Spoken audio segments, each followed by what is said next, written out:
Good morning students. आज की इस वीडियो में हम विष्णु खरे जी के परिचय और उनके द्वारा लिखित जो पाठ है चार्ली चैपलिन यानी हम सब पढ़ने जा रहे हैं। सबसे पहले हम विष्णु खरे जी के जीवन परिचय के बारे में पढ़ेंगे। इनका जन्म 1940 छिंदवाड़ा मध्य प्रदेश में है ये जगह, वहाँ पर इनका जन्म हुआ है। और इसके अलावा इनके द्वारा लिखी गई जो रचनाएं हैं उनमें कविता संग्रह हैं एक गैर रूमानी समय में, ये कविता संग्रह का नाम है। खुद अपनी आँख से, सबकी आवाज़ के पर्दे में, पिछला बाकी। इसके अलावा आलोचना की पहली पुस्तक, ये इनकी आलोचनात्मक पुस्तक है। आलोचना साहित्य की एक विधा होती है, जैसे कविता है, कहानी है, यात्रा वृत्तांत है, रिपोर्टाज है, ऐसे ही आलोचना भी साहित्य की एक विधा होती है। सिनेमा पढ़ने के तरीके, सिने आलोचना, सिनेमा से जुड़ी हुई आलोचना। मरुप्रदेश और अन्य कविताएं, टी.एस. इलियट। यह चाकू समय, अंतिला योसेफ, कालेवाला, फिनलैंड का राष्ट्रवाद। ये ऐसी रचनाएं हैं जिनका अनुवाद विष्णु खरे जी के द्वारा किया गया है। जैसे मरुप्रदेश और अन्य कविताएं ये टी.एस. इलियट द्वारा रचित हैं और अन्य भाषा में लिखी गई रचनाएं हैं ये। इसी प्रकार से यह चाकू समय अंतिला योसेफ के द्वारा रचित है और अन्य भाषा में लिखा गया है। कालेवाला, फिनलैंड का राष्ट्रवाद, इन सभी रचनाओं का अनुवाद हिंदी भाषा में विष्णु खरे जी के द्वारा किया गया है। इसके बाद है इनको प्राप्त होने वाले पुरस्कार। इनकी रचनाओं और साहित्य में योगदान को मद्देनज़र रखते हुए कौन कौन से ऐसे पुरस्कार हैं जो इनको प्रदान किए गए हैं, उनके नाम यहाँ पर दिए जा रहे हैं। सबसे पहले है रघुवीर सहाय सम्मान, ये पुरस्कार का नाम है जो हमारे साहित्यकार के ऊपर रखा गया है। उसके बाद हिंदी अकादमी दिल्ली का सम्मान, हिंदी अकादमी दिल्ली में है, उसके द्वारा भी ये पुरस्कृत किए गए हैं। उसके बाद शिखर सम्मान मैथिली शरण गुप्त के नाम के ऊपर रखा गया है, मैथिली शरण गुप्त सम्मान। और फिनलैंड का राष्ट्रीय सम्मान नाइट ऑफ द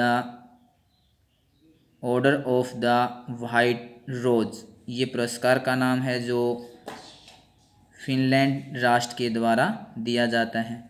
तो फिनलैंड राष्ट्र का अवार्ड भी इनको प्राप्त हो चुका है।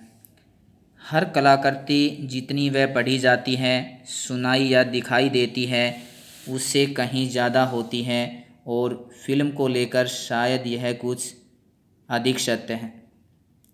समकालीन हिंदी कविता और आलोचना में विष्णु खरे एक विशिष्ट हस्ताक्षर हैं, यानी विशिष्ट रचनाकार के रूप में जाने जाते हैं।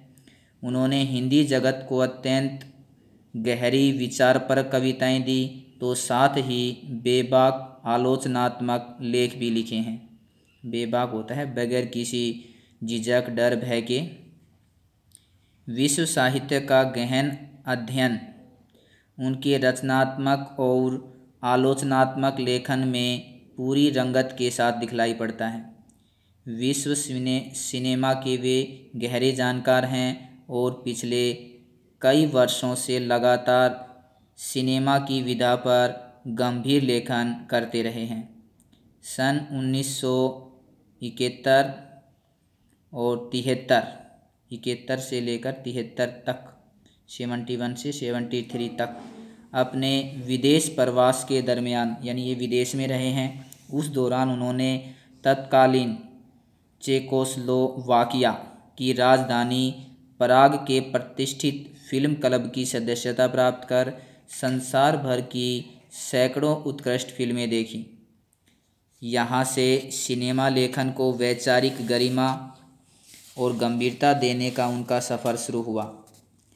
दिनमान पत्रिका है, Navbharat times, the pioneer, the Hindustan, Jansatta, Dainik Bhaskar, हंस, ये पत्र पत्रिकाओं के नाम हैं। कथादेश जैसी पत्र पत्रिकाओं में उनका सिनेमा विषयक लेखन प्रकाशित होता रहा है। सिनेमा विषयक लेखन का मतलब होता है हम अखबारों में, पत्रिकाओं में ऐसी खबरें भी पढ़ते हैं जो फिल्म सिनेमा से जुड़ी होती हैं।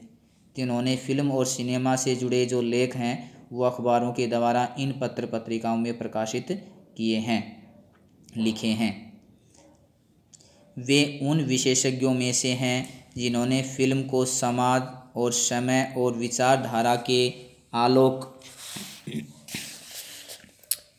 में देखा तथा इतिहास, संगीत, अभिनय, निर्देशन की बारीकियों के सिलसिले में उनका विश्लेषण किया। विश्लेषण होता है विस्तार से किसी चीज़ को जानना, समझना, उसका विश्लेषण करना और फिर उसे लोगों के सामने व्यक्त करना। अपने लेखन के द्वारा विष्णु खरे जी ने हिंदी के उस अभाव को थोड़ा भरने में सफलता पाई जिसके बारे में अपनी एक किताब की भूमिका में वे लिखते हैं। उन्होंने अपनी किसी किताब की भूमिका में लिखा है, यह ठीक है कि अब भारत में भी सिनेमा के महत्व और शास्त्रीयता को पहचान लिया गया है और उसके सिद्धांतकार भी उभर आए हैं, लेकिन दुर्भाग्यवश जितना गंभीर काम हमारे सिनेमा पर यूरोप और अमेरिका में हो रहा है, शायद उसका शतांश 100वां हिस्सा भी हमारे यहाँ नहीं है। हिंदी में सिनेमा के सिद्धांतों पर शायद ही कोई अच्छी मूल पुस्तक हो जो सिनेमा के ऊपर, फिल्मों के ऊपर, उस संदर्भ के ऊपर लिखी गई हो। हमारा लगभग पूरा समाज अभी भी सिनेमा जाने या देखने को एक हल्के अपराध की तरह देखता है। ये बात भी विष्णु खरे जी ने अपने इस विचारधारा के द्वारा, लेखों के द्वारा बताने का प्रयास किया है कि आज भी हम सिनेमा को, टीवी को देखना अपराध मानते हैं, कहीं ना कहीं गलत मानते हैं। तो ये एक ऐसी भारत की विचारधारा थी जिसके कारण भारतीय समाज सिनेमा से बहुत कम जुड़ा रहा, उसको बहुत कम महत्व भारतीयों के द्वारा दिया गया। उसके बाद जो विष्णु खरे हैं उन्होंने समाज के लोगों को सिनेमा से, सिनेमा की बारीकियों से परिचित कराया ताकि लोग उसके महत्व को समझ सकें। उनके मन में ये बात भी कहीं न कहीं गहराई से बसी हुई थी कि अपने यहाँ सिनेमा का जितना विस्तार होना चाहिए उतना विस्तार नहीं हो पाया था उस समय। विश्व सिनेमा, पूरे विश्व की बातें आ जाती हैं यहाँ पर। विश्व साहित्य के समांतर फलता फूलता रहा, यानी जैसे विश्व साहित्य में सिनेमा देखने को मिलता है उसी प्रकार से साहित्य में सिनेमा के ऊपर कुछ न कुछ लिखा भी जाता है। 2 महायुद्धों के बाद की दहशत, 2 महायुद्ध पूरा विश्व झेल चुका था, उससे लोगों में दहशत थी, भय, डर और पीड़ा की भावनाएं थी, दुख और निराशा की भावनाएं थी, हताशा की भावनाएं थी। तो ऐसी स्थिति में सभी चाहते थे कि कोई ऐसा माध्यम, कोई ऐसा साधन हो जो उन्हें इस दुख, पीड़ा, दहशत से निकालकर और एक मनोरंजन भरा सुखद जीवन प्रदान कर सके, और यह सिनेमा से ही संभव था।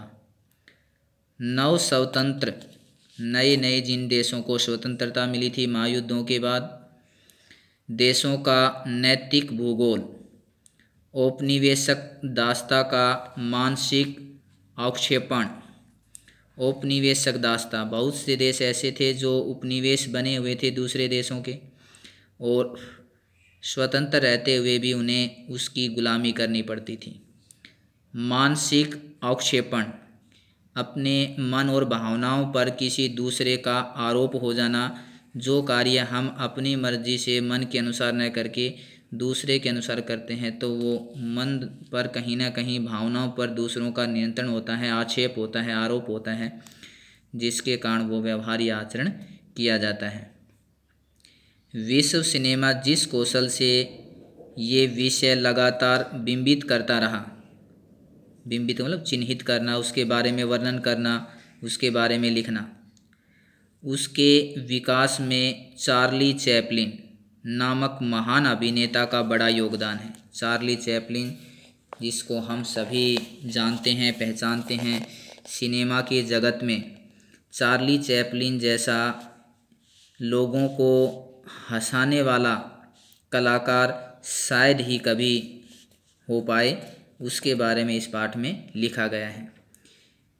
तो उस अभिनेता ने बड़ा योगदान किया अपने अभिनय के द्वारा, अपनी कला के द्वारा उसने कितने ही लाखों करोड़ों लोगों को हंसाने का प्रयास किया है। और किसी दूसरों को इस प्रकार से गुदगुदाना, हंसाना, उनकी पीड़ाओं चिंताओं को दूर करके उन्हें मुक्त कर देना कोई साधारण कला नहीं होती है। और इस कला को लेखक ने सर्वश्रेष्ठ कला माना है कि जिस अभिनेता के अंदर यह कला है कि वह दूसरों की पीड़ाओं को दूर करके उसे एक प्रसन्नता, खुशी और आनंद भरा पल दे सके, इससे बड़ी बात और क्या हो सकती है। तो इसलिए चार्ली चैपलिन नामक महान अभिनेता का इसमें सबसे ज़्यादा योगदान है। इसलिए चार्ली चैपलिन यानी हम सब, जो कि हमारा यह पाठ है, पाठ का शीर्षक यही है, चार्ली चैपलिन यानी हम सब कहीं ना कहीं उससे जुड़े हुए हैं। नामक पाठ इस महान अभिनेता के भीतर के इंसान को जानने का अवसर देता है। साधारण की अपार धारणा क्षमता और उसके धुंधलाते नायकत्व को अपने ढंग से चार्ली चैपलिन से जुड़े नाटक और फिल्में पकड़ते रहे। उनमें अपार ऐसी असाधारण क्षमता थी जिसके कारण वो नायकत्व बने। किस प्रकार से उन्हें नाटक और फिल्में की पकड़ा, उनको किस तरीके से अभिनय किया, उसके बारे में इसमें बताया जा रहा है विस्तार से। अपने यहाँ राज कपूर की आवारा फिल्म है, उसमें भी उन्होंने कहीं ना कहीं लोगों को हंसाने का, गुदगुदाने का काम किया है। श्री 420 इसी प्रकार की फिल्म है। अनाड़ी और मेरा नाम जोकर आदि फिल्में भी जिस तरह के भोले, सड़क छाप की त्रासद और कामद गाथा रचती है, वह भी चार्ली चैपलिन का ही प्रभाव है। तो ये सब फिल्में जो जिनके नाम दिए गए हैं, आवारा है राज कपूर की, श्री 420 है, अनाड़ी है, मेरा नाम जोकर, ये सभी फिल्में इसी प्रकार की हैं जिनमें एक आम साधारण से भोले से दिखने वाले व्यक्ति जो है सभी को हंसाने का, अपने अभिनय के द्वारा प्रसन्न करने का कार्य करता है। तो कहीं ना कहीं इन सब फिल्मों को और इनके जो व्यवहार है, इनके हंसाने का जो तरीका है, उसको देख करके कहीं ना कहीं लगता है कि ये सभी फिल्में चार्ली चैपलिन से ही प्रभावित हैं। चार्ली चैपलिन का ही प्रभाव है जो इन फिल्मों में अलग तरीके से हमें दिखाई देता है। हास्य फिल्मों के महान अभिनेता। हास्य फिल्में, जो फिल्में हंसी मजाक, प्रसन्नता, खुशी, आनंद से भरी होती हैं, जो हमें हंसाती हैं, गुदगुदाती हैं, हमारे अंदर एक हंसी का संचार कर देती हैं। तो हास्य फिल्मों के महान अभिनेता और निर्देशक चार्ली चैपलिन पर लिखे गए इस पाठ में लेखक ने चार्ली के कलाकर्म की कुछ मूलभूत विशेषताओं को रेखांकित किया है कि वो कैसे कलाकार थे, उनके अंदर वो अपनी कलाकर्म को कितना महत्व देते थे, ऐसी कौन सी विशेषताएं थी जिनके कारण वो सभी के लोकप्रिय कलाकार बन गए थे, लोकप्रिय अभिनेता बन गए थे, जिनके खड़े होने मात्र से ही लोग प्रसन्नचित होकर हंसने लगते थे। उनके चलने का ढंग, उनके बोलने का ढंग, उनका व्यवहार किस तरीके का था जिसे देख करके लोग अपनी हंसी को नहीं रोक पाते थे। करुणा और हास्य के तत्वों का सामंजस्य, किस प्रकार करुणा, दुख और पीड़ा से भरे पलों को भी वह हास्य, खुशी, प्रसन्नता में सम्मिलित कर देते थे, मिला देते थे। वो चीज़ भी इस पाठ में चार्ली चैपलिन के जीवन से जुड़ी सभी बातों को व्यक्त करने का काम किया गया है विष्णु खरे जी के द्वारा। उनकी दृष्टि में चार्ली की सबसे बड़ी विशेषता रही उनका सामंजस्य, यानी करुणा और हास्य के तत्वों में वो सामंजस्य बैठाकर चलते थे, ये उनकी विशेषता थी। इसे देखते हुए भारत जैसे मुल्क में जहाँ सिद्धांत और रचना दोनों सत्रों पर हास्य और करुणा के मेल की कोई परंपरा नहीं रही है, चार्ली चैपलिन की लोकप्रियता यह तय करती है कि कला स्वतंत्र होती है। कला पर किसी का कोई अधिकार नहीं होता है, कला अपने आप में स्वतंत्र होती है और किसी भी कलाकार की कला को किसी के द्वारा बांध कर नहीं रखा जा सकता है। तो ये बात भी यहाँ पर ये समझाने का प्रयास किया जा रहा है। एक से एक हास्य कलाकार हुए हैं, यानी एक से बढ़कर एक ऐसे कलाकार हुए हैं जो लोगों को हंसाए रखते हैं और उनको फिल्मों में इसीलिए लिया जाता है जिसे देखने मात्र से लोग हास्य से भर जाएं। उनके संवाद, उनका चाल चलन, उनका व्यवहार, उनका तरीका इस प्रकार से दर्शकों के सामने दिखाया जाता है जिसे देखकर दर्शक प्रसन्न हो जाते हैं, खुश हो जाते हैं।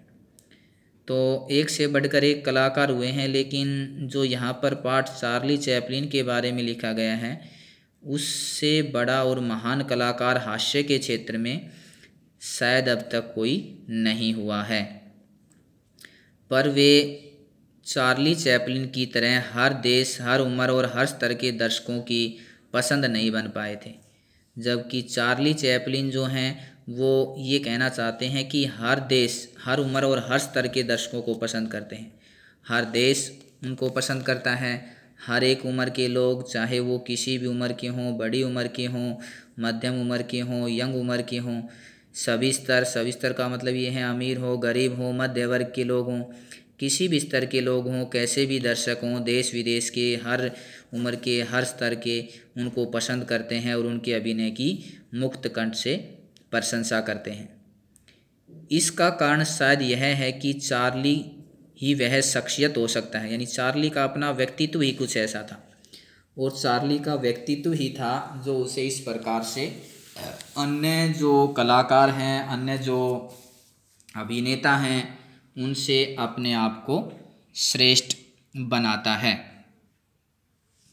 उसके बाद इसमें है, इसका कारण शायद यह है कि चार्ली ही वह शख्सियत हो सकता है, यानी चार्ली का अपना व्यक्तित्व ही ऐसा हो सकता है जिनमें सबको अपनी छवि दिखती है, जिसमें लगता है कि सभी को कि हमारी छवि जो है उसमें है। कहीं ना कहीं हर कोई कलाकार उनसे सीखना चाहता है, उनकी छवि को अपने अंदर उतारना चाहता है। और बहुत सी फिल्मों का जिक्र जो ऊपर किया गया था पहले, वो भी इसीलिए किया गया था कि ये सारी फिल्में में जो एक हास्य दिखाया गया है, जो एक हंसने का तरीका दिखाया गया है, वो भी कहीं ना कहीं चार्ली चैपलिन के व्यवहार से ही प्रभावित है। वे किसी भी संस्कृति को विदेशी नहीं लगते हैं, अर्थात जिस भी देश, जिस भी संस्कृति का अभिनय जब वो करते हैं तो किसी को भी वह विदेशी नहीं लगते हैं, बल्कि अपने देश के ही लगते हैं और अपने से जुड़े हुए महसूस हर कोई उनको करता है। यह पूरा पाठ चार्ली चैपलिन के इसी जादू की व्याख्या का एक प्रयास है। और इस पाठ में जो हम आगे पढ़ेंगे, क्योंकि ये तो विष्णु खरे जी का परिचय था, जिसमें विष्णु खरे जी के जीवन के बारे में, उनकी रचनाओं के बारे में और साहित्य में उन्होंने किस प्रकार का कैसा योगदान दिया है उसके बारे में लिखा गया था।